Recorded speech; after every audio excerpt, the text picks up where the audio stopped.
Assalamualaikum warahmatullahi wabarakatuh. Rahayu Rahayu Sagung dumadi. Pertarungan maha dahsyat Raden Ronggo melawan naga bumi. Mungkin kita masih teringat ungkapan bijak klasik yang sering kita dengar. Jika padi semakin berisi, maka akan semakin menunduk. Jamaknya dalam hidup yang selalu berpasangan, bagi sebagian orang ada yang menjadikan ungkapan bijak ini sebagai falsafah hidupnya. Tapi tak sedikit pula yang berlaku sebaliknya. Ketika sudah menjadi orang, maka ia lupa akan kesusahannya dahulu dan berubah menjadi orang yang sombong, angkuh, tamak, bahkan mencibir kaum yang terpinggirkan. Kisah dari Bumi Paranata, Yogyakarta, yang akan saya narasikan kali ini setidaknya mengajarkan kepada kita untuk menuntut ilmu setinggi-tingginya, membekali diri dengan ilmu yang banyak.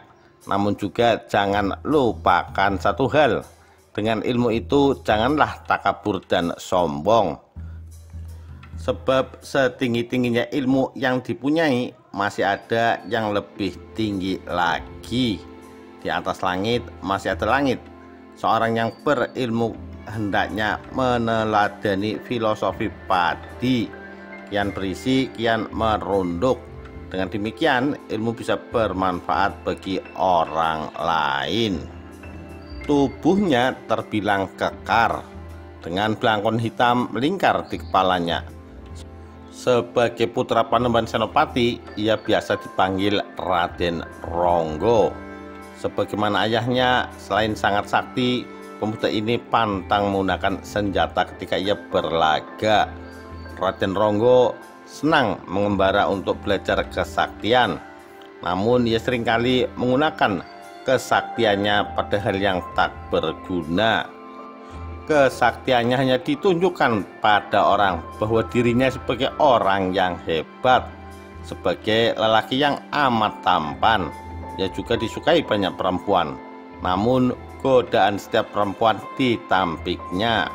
Baginya perempuan hanya batu penghalang meraih kesaktian yang lebih tinggi. Siang itu Ronggo berjalan-jalan menyusuri jalanan yang banyak ditumbuhi pohon besar. Namun betapa terkejutnya orang-orang ketika tiba-tiba saja Raden Ronggo mengamuk. Dengan wajah merah padam, dicabutnya pohon besar di dekatnya. Padahal pohon besar tersebut yang menanam adalah kakeknya, Sultan Hadiwijaya. Itu pun tumbang. Orang-orang berdatangan mendengar dentaman kayu besar itu. Aryo Jipang telah menelusup ke tubuh Raden.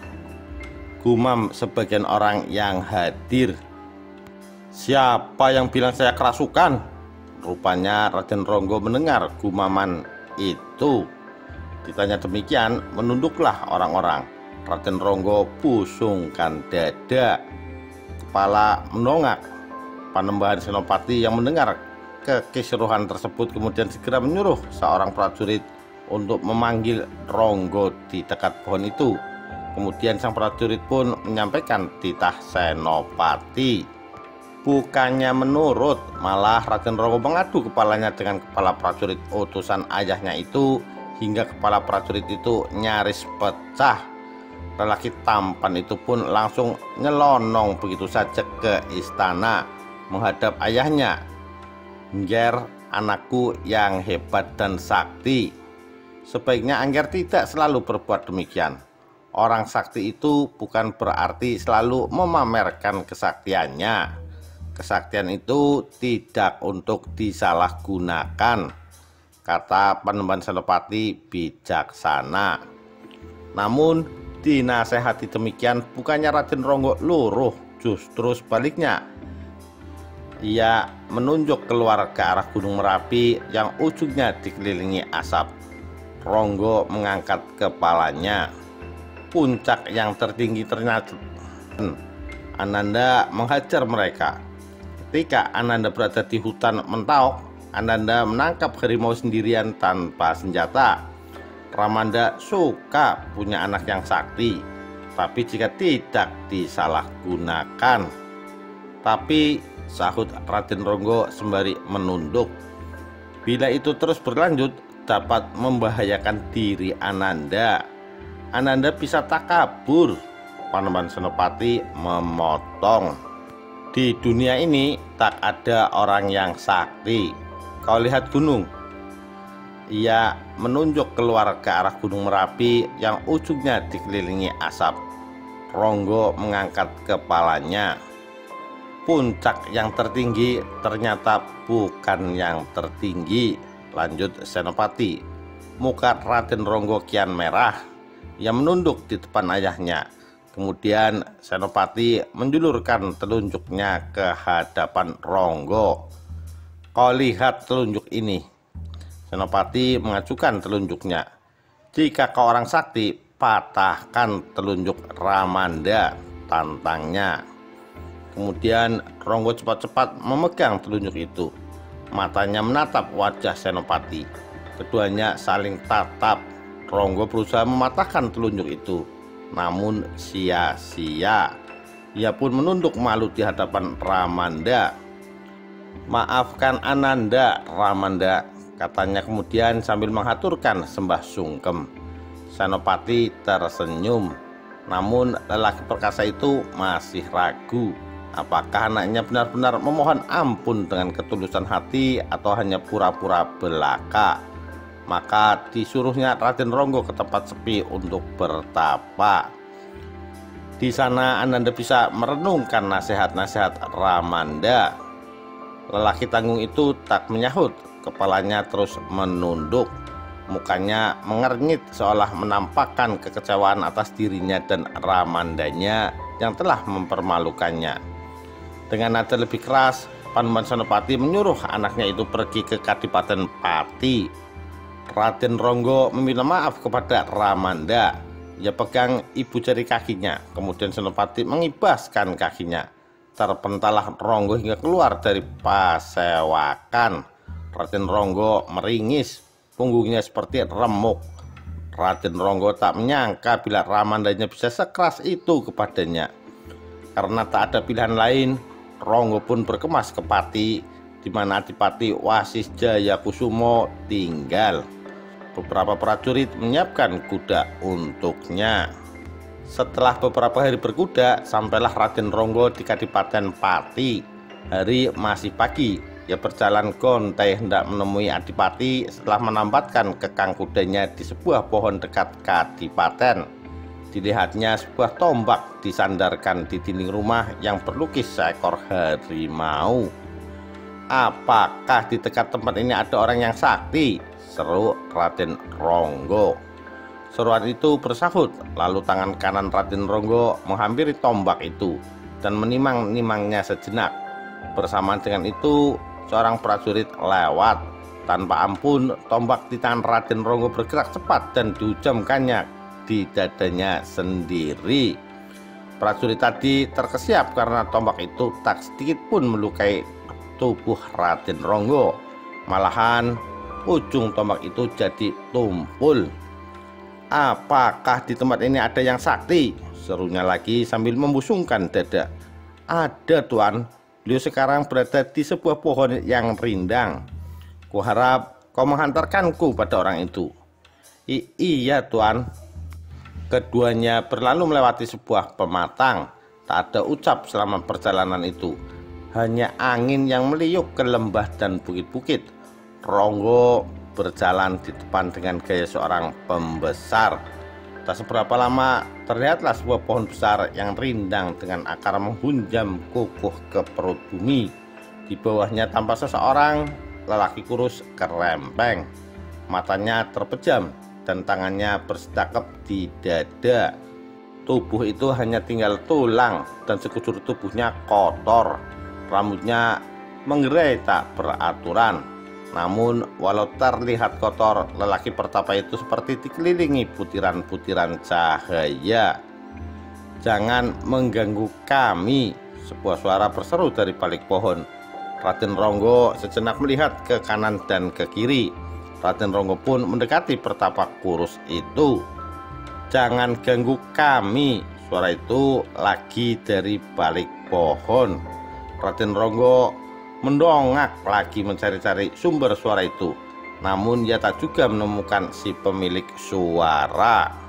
Raden Ronggo pun berpikir, jika Pertapa Kurus Krempeng ini saja bisa bercahaya, mengapa ia yang kekar, muda, sakti, tampan, amat disegani oleh banyak orang, tidak bisa? "Aku bisa melakukan ini semua, aku bisa," gumamnya. Kemudian dengan amat sombong dan congkak, Raden Ronggo menemui Pertapa itu. "Tuan, kuharap Tuan tidak mengganggunya," pinta prajurit pengantar itu.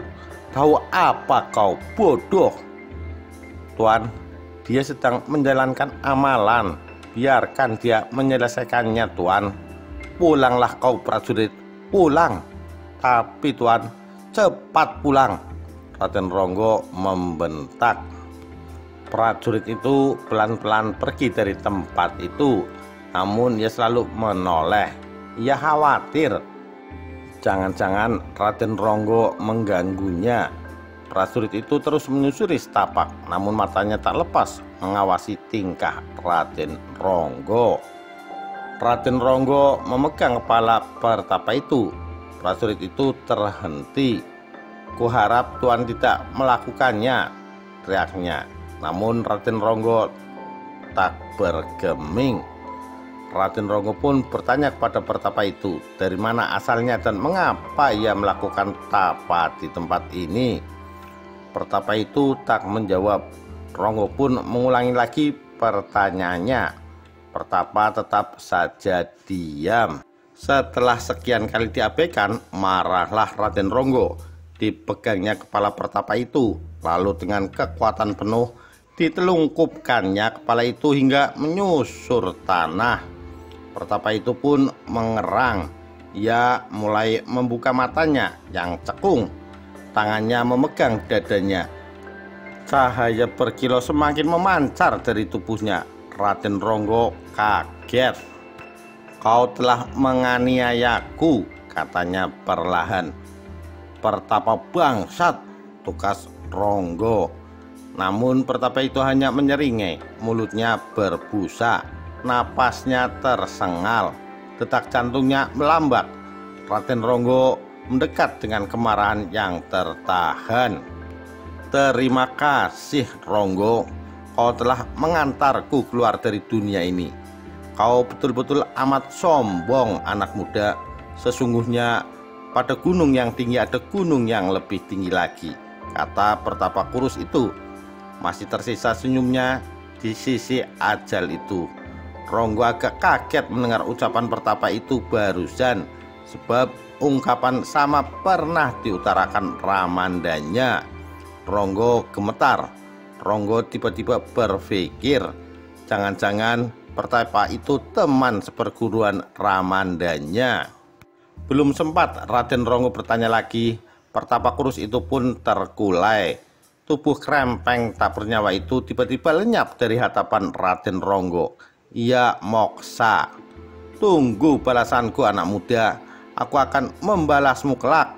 Aku akan menjelma seekor ular." Ronggo tersenyum. Ia menoleh ke kanan dan ke kiri. Kemudian Ronggo memutuskan untuk pulang ke Yogyakarta. Setiba di rumahnya, Senopati amat berang pada anak lelakinya yang sombong itu. Ronggo minta maaf pada Ramandanya. Namun yang masih terpikir oleh Ronggo, kenapa Ramandanya tiba-tiba tahu kejadian itu. Padahal tak seorang pun ada yang memberitahu. Apakah ia mendapat wangsit? Atau ia punya kemampuan meneropong jarak jauh? Entahlah. Apa gunanya orang sakti di dunia ini jika hanya akan menimbulkan malapetaka? Ronggo tak menyahut. Ia hanya menunduk dan menunduk hingga sebuah teriakan histeris di halaman Panembahan terdengar. Di sana para prajurit bergelimpangan di pintu gerbang. Mengetahui keadaan yang gawat itu, Panembahan Senopati dan Raden Ronggo keluar. Seekor ular raksasa pun langsung menyerang. Melihat seekor ular mengamuk, Raden Ronggo pun menyiapkan kuda-kudanya. Ini pasti si Pertapa itu, gumannya, bajingan. Ronggo menatap Ramandanya seolah-olah mohon pamit pada lelaki tambun paroh bayah itu. Ia kemudian turun dari Panembahan menuju halaman. Kini Raden Ronggo terlibat duel maut melawan ular raksasa itu. Segala tenaga dikeluarkannya. Prajurit-prajurit memperhatikan dengan seksama pertarungan dua pendekar itu. Berkali-kali serangan Raden Ronggo gagal. Malahan tubuh Ronggo kini terlilit ular raksasa, sehingga Ronggo tak bisa bergerak. Hahaha, ternyata hanya secuil kekuatanmu, anak muda sombong. Hah? Hanya secuil. Hahaha. Kemudian Senopati meminta lewat batinnya agar ular itu melepaskan anaknya. Diberitahukannya ular itu bahwa yang sedang dicepitnya itu anaknya. Namun Senopati mengucapkan terima kasih pada ular raksasa itu karena ia telah memberi pelajaran kepada anaknya. Kembalilah kawan, tugas Senopati. Kemudian ular itu melepaskan Ronggo. Tubuhnya lemas, sementara ular raksasa itu seolah tersenyum dan berpamitan pada Senopati. Mulai saat itulah Raden Ronggo tak lagi bersikap sombong pada siapapun. Sekian, demikian kisah pertarungan maha dahsyat Raden Ronggo dan Nagabumi. Sekian, terima kasih. Wassalamualaikum warahmatullahi wabarakatuh. Rahayu, Rahayu Sagung Dumadi.